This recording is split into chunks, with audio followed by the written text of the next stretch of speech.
예, 계속 무더운 날씨가 계속됩니다. 이러다 보니까 밤 되면 서늘해야 되는데 지열이 떨어지지를 않아서 열대야 현상이 계속되고 있습니다. 열대야, 밤잠 못 이루는 밤 뭐 이런 뜻인 것 같아요. 더워서. 여기서 퀴즈 하나 내도록 하겠습니다. 더우면 잠이 잘 안 오잖아요. 또 갱년기 되면 여성들 잠 못 자는데 우리 아내가 저를 싫어하는 게, 미워하는 게 있어요. 어떻게 잠이 안 와가지고 막 뒤척거리는데 옆에서 머리만 대면 자냐고. 그런데 퀴즈.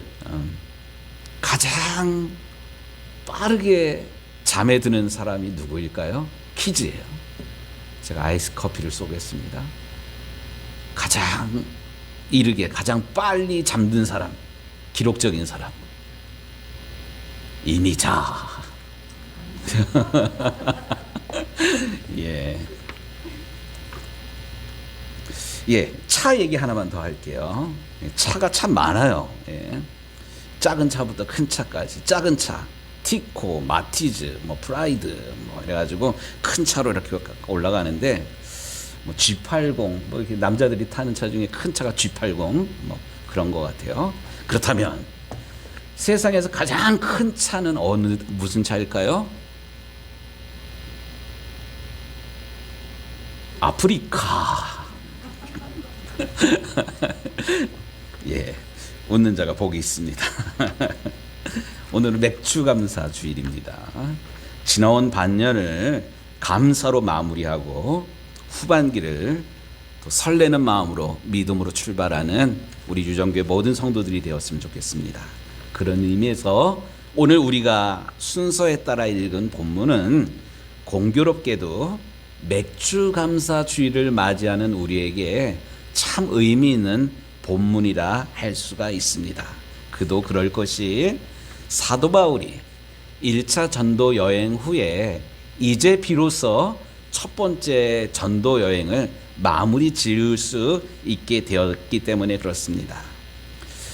사실 1차 전도 여행은 14장에서 끝나거든요. 14장에서 보고하고 제자들과 함께 오래 있으니라. 1차 전도 여행 마치고 좀 쉬어야 되는 그런 때에 생각지도 않은 일이 생깁니다. 그게 뭐냐면 예루살렘으로부터 내려온 사람들이 이 안디옥 교회에 일러서는 니네가 믿을 때 할례 받았냐, 율법을 제대로 지키냐, 뭐 이런 것을 가지고 안디옥 교회를 혼란케 합니다. 이 일 때문에 이방인 사도로 부름받은 바울과 또 예루살렘으로부터 내려온 그 이들이 심하게 다투게 됩니다. 그리고 변론도 일어나고 이 일을 계기로 안디옥 교회는 커다란 혼란을 겪게 돼요. 교회 왔는데 교회가 편안하고 사랑스럽고 뭐 이래야 되는데 교회에서 싸우고 지지고 뽑고 이러면 뭐 중직들이야 뭐 그러지 않는데 믿음 없는 사람들 어떻게 됩니까? 떠나게 돼요. 뭐 교회가 뭐 이따위야 뭐 이러면서 뭐 그렇게 되는 것 같아요. 그런데 이런 어려운 그런 상황에 안디옥 교회와 또 안디옥 교회 지도자들은 이 문제를 참 지혜롭게 해결을 했습니다. 어떻게 해결했냐면 이것을 안디옥 교회보다 먼저 신앙생활을 한 예루살렘 교회에다가 이걸 물어요. 큰 집에다가 물은 거예요. 이것은 교회의 권위와 신앙 선배들의 권위를 인정해주는, 그래서 모르는 것들에게 물어보는 건강한 교회 공동체의 모습이라고 할 수가 있습니다. 요즘 참 어려운 그런 시대인데 어저께 수빈 양 결혼식이었는데 결혼식 문화도 많이 바뀌더라고요.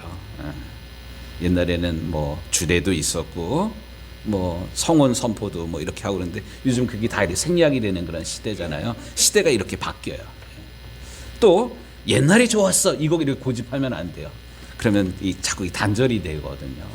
근데 좀 안타까운 그런 게 뭐냐면 이 젊은 젊은 세대들이 기성세대와 자꾸 벌어진다는 거예요. 꼰대라고 그러고 자꾸 이렇게 벌어지는. 그런데 이 안디옥 교회는 이 어려운 문제를 스스로 결정해가지고 그럼 니네랑 안 놀아 뭐 이렇게 뛰쳐나간 게 아니라 예루살렘 교회에다가 이걸 물어봤다는 거, 교회의 권위를 인정을 했다는 것, 우리가 좀 본받을 만한 그런 일입니다.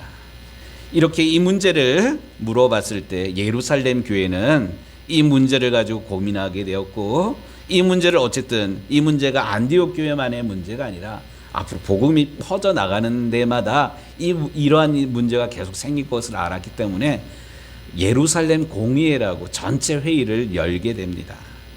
근데 문제가 쉽게 풀리질 않습니다. 이렇게 문제가 풀리지 않을 때 중요한 역할을 한 사람이 있어요. 베드로입니다.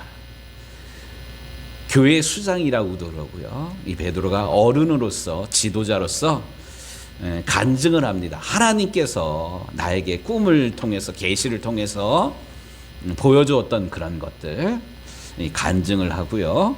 또 야고보 사도가 중재함으로 인해서 교회 분열의 위기를 넘기게 됩니다. 그렇게 해서 나온 결정이 28절의 말씀이에요. 15장 28절에 성령과 우리는 이 요긴한 것들 외에는, 요긴한 것들이 뭐냐면 예수를 믿음으로 구원을 받는다는 거예요. 우리가 구원받는 것은 율법의 행위가 아니라, 전통이 아니라 복음으로 구원받는다. 요긴한 것, 이 요긴한 것들 외에는 아무 짐도 너희에게 지우지 아니한 것이 옳은 줄을 알았노니, 이러면서 대신 20절에 다만 우상의 더러운 것과 음행과 목매어 죽인 것과 피를 멀리하라고 편지하는 것이 옳으니, 우상에게 제물로 드린 것들, 또 부정한 것들은 먹지는 마라, 이렇게 결정을 내리고요.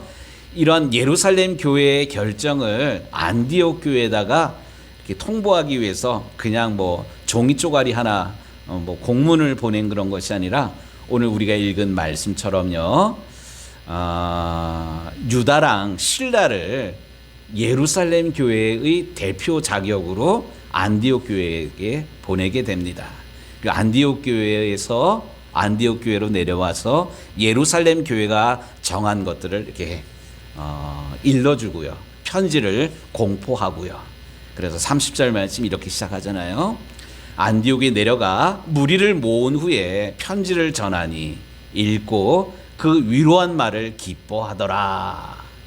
이 안디옥 교회가 예루살렘 교회로부터 온 대표자들 유다와 실라가 가지고 온 편지 내용과 함께 지금 우리가 믿는 신앙이 엉터리가 아니었어, 예루살렘 교회도 인정을 한 거야, 이런 것으로 인해서 위로받고 새 힘을 얻습니다. 또 이 역할을 다 한 다음에 또 유다가 또 실라가 이 돌아가는 그런 일들, 이제 오늘 본문으로 읽었던 내용 중에 중요한 부분들입니다. 중요한 게 31절에 읽고 그 위로한 말을 기뻐하더라. 저는 특별히 오늘 맥주감사절을 맞이해서 우리가 지나온 6개월 동안 우리에게도 참 여러 가지 일들이 있었어요. 한번 생각해 보세요. 대한민국이 국가적으로 아주 어려운 그런 시간들을 보냈지 않습니까? 국가적일 뿐만 아니라 우리 유정교회도 어려운 일들이 있었어요. 또 개인적으로 보면 우리 한 사람 한 사람 가정 가운데 크고 작은 그런 일들이 있었어요. 그런데 가만히 보면 이런 여러 가지 어려움들이 하나님의 은혜로 하나님께서 도와주시고 붙들어 주시고 함께 하셨기 때문에 잘 넘어간 상태로 우리가 6월까지, 우리 맥주감사 주일인데 오늘 맥주감사 주일을 지키게 되었다는 사실입니다.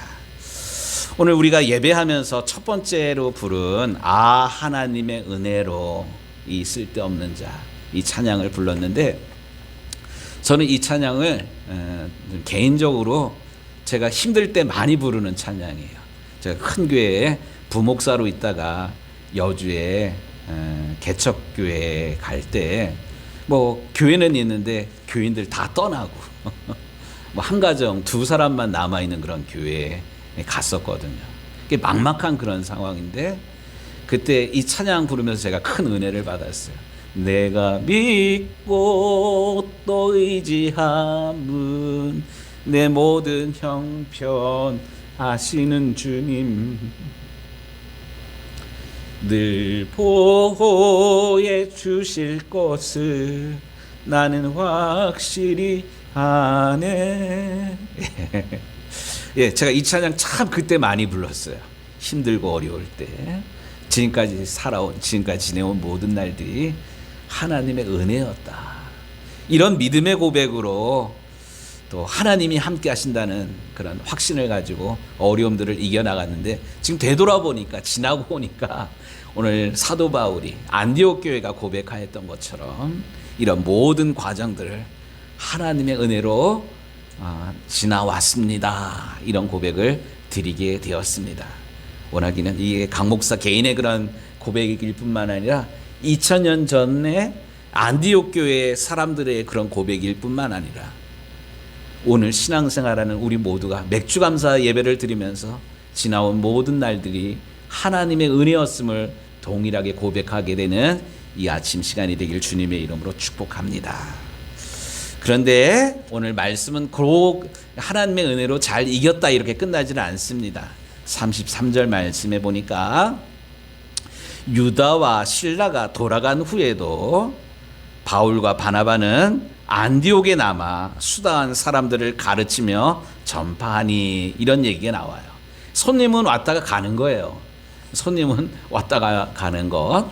그런데 이 바나바와 또 바울은 그대로 남아 있으면서 해야 될 그런 사명을 감당합니다. 그런데 이 바울과 바나바가 계속 안디옥 교회에 머물러서 또 교인들을 가르치고 교회를 부흥케 하는 그런 일을 한 게 아니라 36절 말씀을 보니까 이렇게 성경은 기록하고 있습니다. 같이 읽겠습니다. 며칠 후에 바울이 바나바더러 말하되 우리가 주의 말씀을 전한 각성으로 다시 가서 형제들이 어떠한가 방문하자 하고, 안주를 하질 않는 그런 거예요. 바울과 바나바가 이제 모든 일들이 해결되었으니 이제는 편히 쉬자, 날도 더운데 휴가도 가고 뭐 이러자, 이게 아니에요. 우리가 복음을 전하였던 각 성으로 다시 가가지고 그들이 믿음 가운데 잘 지내고 있는지 돌아보자라는 그런 이야기입니다. 근데 참 재미있는 게 이제 어떤 얘기가 있냐면, 어떤 상황이냐면, 이 바울도 그렇고 바나바도 그렇고 나이가 지긋한 그런 상황이거든요. 근데 이 더운, 우리 요즘 덥잖아요. 우리가 이렇게 더운데 이 중동 땅, 팔레스틴 땅은 또 소아시아 지역은 더 뜨거운 그런 상황이에요. 근데 우리 같으면 쉴 텐데 그러질 않습니다. 우리 은택 집사님 영상 좀 PPT 좀 띄워봐 주세요. 독일어 속담에 제가 언제 한번 이런 이야기를 했는데, 오네 하스트 아버 오네 라스트 뭐 이런 말이 있어요. 이 독일어 하스트, 서두르지 말으라, 그러나 그렇다고 쉬지도 말아라, 뭐 이런 얘기예요. 급하다고 서두르지 말고 또 그렇다고 쉬지도 말아라, 뭐 이런 얘기. 다음은 엔터 좀 하나 좀 쳐보셔요. 강 목사의 좌우명이기도 한데, 조지 필필드 목사님이라고 웨슬리 목사님이랑 같은 시대에 복음을 전하였던 전도자인데, 녹슬어서 못 쓰는 인생 되지 말고 마르고 닳도록 쓰임받는 인생 되라. 강 목사가 이 말을 참 좋아합니다. 그런데 지금 바울도 그러고 바나바도 그러고 이제 모든 문제가 해결됐으니 편하게 쉬자, 이게 아니라 요거예요. 도전 받을 수밖에 없는 그런 상황입니다. 제가 엊그저께 목요일 날 인천에 다녀왔는데, 뭐 전혀 모르는 분인데 좀 만나자 그래가지고 다녀왔어요. 우리는 중앙연예인데 인천 중심으로 부천, 강화 요쪽이 그 중부연예거든요. 중부연예 감독을 지내신 이종복 감독님이라는 그런 분이, 제가 명함을 어쨌든 받아왔는데, 이분이 어쨌든 만나자 그래서 좀 갔다 왔어요. 이분이 왜 만나자 그랬나? 뭐 나는 뭐 유명한 사람도 아니고 뭐 학위가 있는 사람도 아닌데.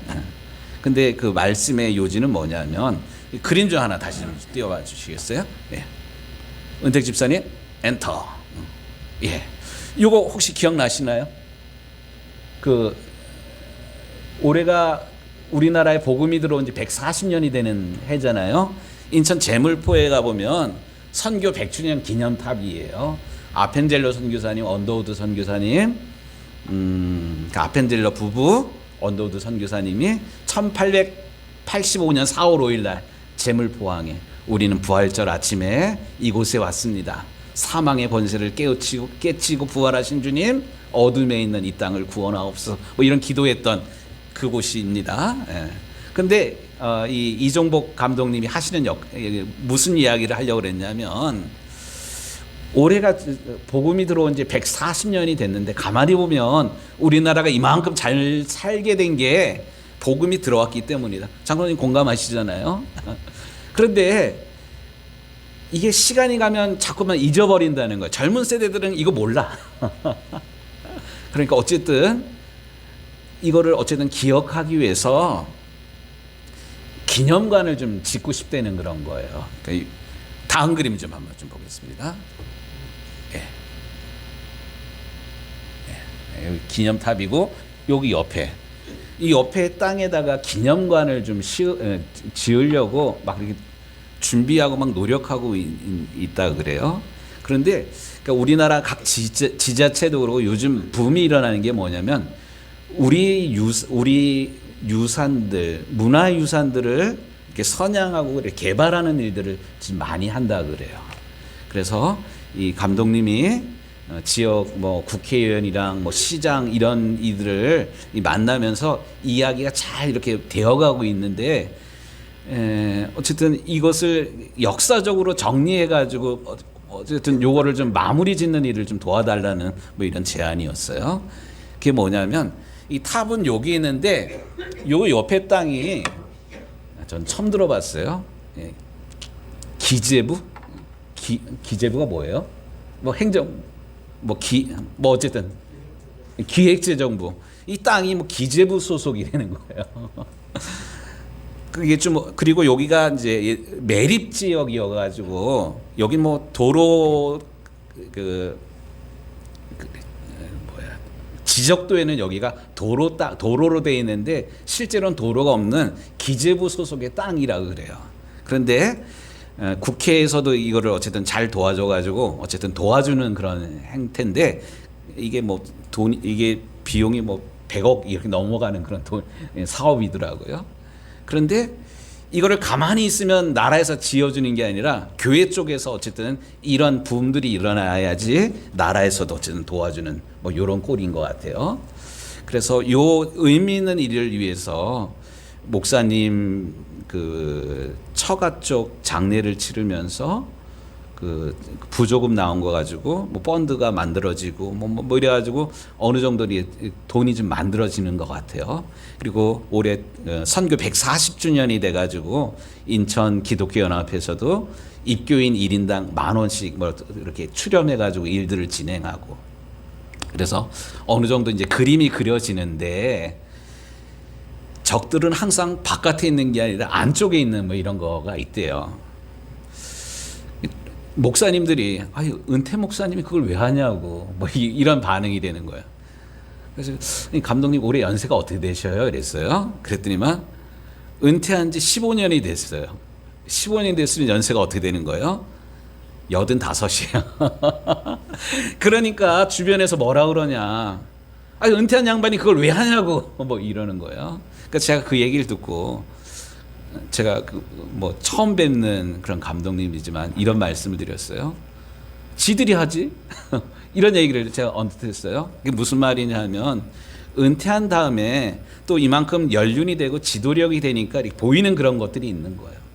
예를 들어서 제가 우리 뭐 장로님은 좀 다르지만 제가 우리 시장님 보자고 가가지고 시장실 놓고 하고 뭐 이러면 시장님이 만나줄까요? 안 줄까요? 그냥은 안 만나줘요. 우리 지역에 국회의원이 있는데 제가 전화해가지고 봅시다 이러면 만나줘요? 안 만나줘요? 일반 목회자는 안 만나줘요, 사실. 근데 이만한 연륜이 되고 뭐 이렇게 되니까 이 백몇십억이나 되는 이 프로젝트가 어느 정도 이 그림이 그려지는 그런 거야.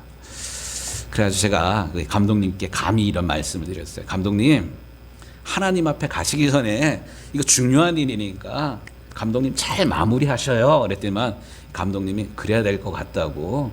그분이 뭐 욕심이 있어가지고 이거 짓는 게 전혀 아니거든요. 안타깝게 우리 시대가 하나님께서 하신 일들을 통 모르니까 하나님께서 지금까지 이 감독님을 목회 일선에서 물러났지만 요 사명을 위해서 마지막까지 헌신하도록 열심을 주셨습니다. 중요한 것, 사명이 남은 사람은 망하지를 않습니다. 오늘 우리가 이렇게 살아있다라는 것, 우리가 시편 118편에도 그런 말씀이 나오는데 우리가 하나님 앞에 범죄였지만 죽음에는 이르지 아니한 것은 하나님께서 우리를 통해서 하시고자 하는 일이 있기 때문에 그래요. 사명이 남아있기 때문에. 오늘 맥주감사절을 맞이해서 우리가 뭐 만족하고 안주하는 그런 것으로 우리 인생을 그냥 허송세월하는 것이 아니라 부르심의 사명을 향하여서 다시 열심을 다짐하는, 열심을 낼 수 있는 이 땅의 모든 그리스도인들이 되기를 우리 주님의 이름으로 축복합니다. 그런데 이 말씀을 읽다 보니까 당황스러운 일들이 생깁니다. 37절 말씀이에요. 37절 말씀 같이 읽겠습니다. 바나바는 마가라고 하는 요한도 데리고 가고자 하나 바울은 밤빌리아에서 자기들을 떠나 함께 일하러 가지 아니한 자를 데리고 가는 것이 옳지 아니하다 하여 서로 심히 다투어 피차 갈라서니. 무슨 말입니까? 사도행전 13장 13절에 보니까 밤빌리아에 있는 버가에 이르니 요한은 그들에게서 떠나 예루살렘으로 돌아가고, 여기 요한이라는 사람이 나오고 마가라는 사람이 나와요. 이 같은 사람이에요. 요한, 마가. 요한이랑 마가는 누구와 관계가 있냐면 바울이랑 함께 동역을 하고 있는 바나바의 조카예요. 그런데 이 마가가 부잣집 아드님이야. 왜 부잣집이야 그러냐? 예수님께서 그 십자가 지기 전에 최후의 만찬을 어디서 행했어요? 마가의 다락방에서 했잖아요. 또 성령이 임했을 때 마가의 다락방에 성령이 임하니까 120문도가 성령 받고 막 이런 얘기 있잖아요. 그 마가가 요 마가. 부잣집 도련님이야. 부잣집 도련님이 전도자라 그래서 삼촌, 아저씨 뻘되는 바나바를 바울 일행의 전도 여행을 수행을 하는데 결국 허드렛 일이거든요. 그 허드렛 일 해봤을까요? 안 해봤을까요? 더운데 이걸 못 찾는 그런 거예요. 힘드는 거예요. 배 타고 다니고 걸어 다니고 도저히 못 하는 거예요. 그래서 밤빌리아에서 중간에 도망가 버렸네. 바울이 당황스러운 거야. 그런데 2차 전도여행 가자라는데 바나바가 요 마가를 다시 데려가겠다는 거예요. 이경훈 장로님, 이거 데려가요 마요? 쉽지 않아요. 그러니까 바울이 하는 얘기는 밤빌리아에서 도망간 마가를 다시 데려가는 거 그거 옳지 않다. 뭐 이러니까 이것 때문에 두 사람이 어떻게 됐대요? 심히 다투었어요. 다투었을 뿐만 아니라 갈라졌어. 갈라서서 오늘 말씀해 보니까 39절에 서로 심히 다투어 피차 갈라서니 바나바는 마가를 데리고 배 타고 구브로로 가고, 구브로는 바나바의 고향이에요. 팔이 안으로 굽는다고 그쪽으로 가버린 거야. 그러니까 바울은 화가 나가지고 실라를 택하여, 이 실라는 아까 예루살렘 교회에서 왔던 대표들 가운데 한 명이거든요. 실라를 택하여 그 수리아와 길리기아를 다니면서 교회들을 견고하게 하니라. 이 이야기를 아무 배경 없이 또 얕은 생각으로 읽으면 교인들도 싸우네, 목사들도 싸우네, 뭐 이런 꼴이 된다는 거예요. 그런데 이거는 우리 사람의 눈이에요. 하나님의 관점에서는 좀 다른 것 같아요. 오히려 이 일이 계기가 돼가지고 선교팀이 하나가 아니라 두 개가 됐어요. 두 개가 되다 보니까 더 넓은 지역으로 복음을 전하게 됩니다. 용사우 들으셔요. 제가 제천제일교회에서 부목사로 한 5년 있었어요. 또 강릉중앙교회에서도 한 5년 있었는데, 제천제일교회랑 강릉중앙교회가 뭐 100년 이상 된 그런 교회고 지역에서는 제일 오래된 교회예요. 근데 이 두 교회가 비슷하지만 다른 그런 면이 있어요. 제천제일교회는 이 제천 지역에 18개 교회를 개척을 한 그런 교회예요. 야, 우리 여기 노르목 교회도 이 지역에 4개 교회 이렇게 개척하는데 요즘 시대에 흔치 않는 그런 교회예요. 그런데 제천제일교회가 바로 이런 교회예요. 그런데 제가 먼저 있었던 강릉중앙교회는 이 영동 지방의 제일 오래된 교회인데 문제는 뭐냐면 별명이 있어. 지역에 수탉교회야. 수탉이 뭐예요? 누가 오면 쪼아버리는 거야. 가까이 못 오게. 그래 80년대 교회들이 얼마나 많이 생겨났습니까? 그런데 강릉중앙교회는, 이 강릉은 우리가 책임질 테니까 누구도 개척하지 마, 뭐 이런 거예요. 누가 개척을 하려면 회방 놓고 막 이랬어요. 그러니까 지금도 강릉에는 뭐 큰 교회가 사실 별로 없어요. 제천에는 뭐 굵직굵직한 교회들이 제법 되거든요. 그런데 이렇게 수탉교회, 강릉중앙교회가 그 역할을 하지 못할 때 문제가 생겨요. 그게 뭐냐면 교회 내분이 생겨요. 내분이 생겨가지고 87년도에 소망교회라는 교회가 뭐 이렇게 갈라져 나가요. 그리고 또 2000년 넘어가지고 또 강릉중앙교회가 아주 큰 어려움, 제가 그때 부목사 할 때인데 그때 강릉중앙교회가 아주 어려웠어요. 그 결과 이철 감독님이, 이철 목사님이 오시기 전에 또 교회가 두 교회가 이렇게 갈라져 가지고 나가게 돼요. 그래서 강릉 샘물교회라는 교회랑 강릉 선교교회라는 그런 교회. 그러니까 전도하지를 않으니까 교회 내분이 생겨가지고 교회가 4개 교회가 강릉중앙교회에서 이렇게 나오게 돼요. 그때 들었던 그런 말 가운데, 야, 교회가 왜 싸우냐? 강릉중앙교회는 전도하지 않는 게 전도하는 거야. 제가 이런 이야기까지 사실 들었었는데, 이건 사람의 생각이고요. 시간이 지난 다음에 보니까 그때 첫 번째로 개척해서 나간 소망교회도 한 200명 정도 모이는 그런 교회가 됐어요. 또 샘물교회도 한 250명, 300명 정도 모이는 그런 교회가 되고, 선교교회도 가장 마지막으로 개척한 선교교회도 150명 정도 이렇게 모이는 그런 교회가 됐어요. 그럼 갈라져 나갔기 때문에 강릉중앙교회는 우르르 무너졌겠네? 아니에요. 강릉중앙교회도 지금 한 2,000명 정도 이렇게 모여요. 사람의 눈으로는 이해가 안 되고, 교인들도 싸우고, 이게 뭐 이러는데, 하나님의 관점으로는 어쨌든 이 싸움을 통해서 갈라진, 또 따로 역할을 감당함으로 인해서 하나님의 일들을 만들어 나간다는 사실입니다. 이게 사람의 눈으로만 평가할 게 아닙니다. 야, 그렇다면 바울과 바나바가 이렇게 싸워서 헤어졌는데 나중에는 어떻게 됐을까? 하나님은 모든 것들을 합력하여 선을 이루게 하십니다. 디모데후서 4장 11절의 말씀에 보니까 이 사도 바울의 마지막 그런 시대, 인생 마지막 즈음에 있는 그런 편지입니다. 4장 11절에 보니까 내가 올 때 마가를 데리고 오라. 이 마가가 누구예요? 이때 말썽 부렸던 그 마가야. 그러면서 바울이 고백하는 게 그는 나의 일에 유익하니라. 용서했다는 거예요. 또 골로새서 4장 10절 말씀에 보니까 나와 함께 갇힌 아리스다고와 바나바의 생질 마가와, 이 마가가 맨 처음에는 젊어서는 속을 썩였지만 바울이 옥에 갇힐 때 끝까지 함께 했다는 그런 사실이에요. 빌레몬서 1장 24절 마지막 절에도 보니까 또한 나의 동역자 마가와 아리스다고와 데마 누가가 문안하느니라. 끝까지 바울 곁에서 바울의 목회를 후원하였고 동역하였던 사람이 그 말썽 부렸던 마가라는 사실입니다. 야, 이제 말씀을 좀 마무리하겠습니다. 오늘 본문의 말씀이 맥주감사절에 우리가 읽을 아주 주요한 효과적인 그런 말씀이라는 이야기를 제가 서두에서 했습니다. 우리도 2025년 상반기 마무리하면서 하반기 시작하는 첫 주일에 지나온 날들을 믿음의 눈으로, 감사하는 눈으로, 감사의 눈으로 되돌아볼 수 있는 영의 눈이 열리는 우리 유정교회 식구들이 되기를 주님의 이름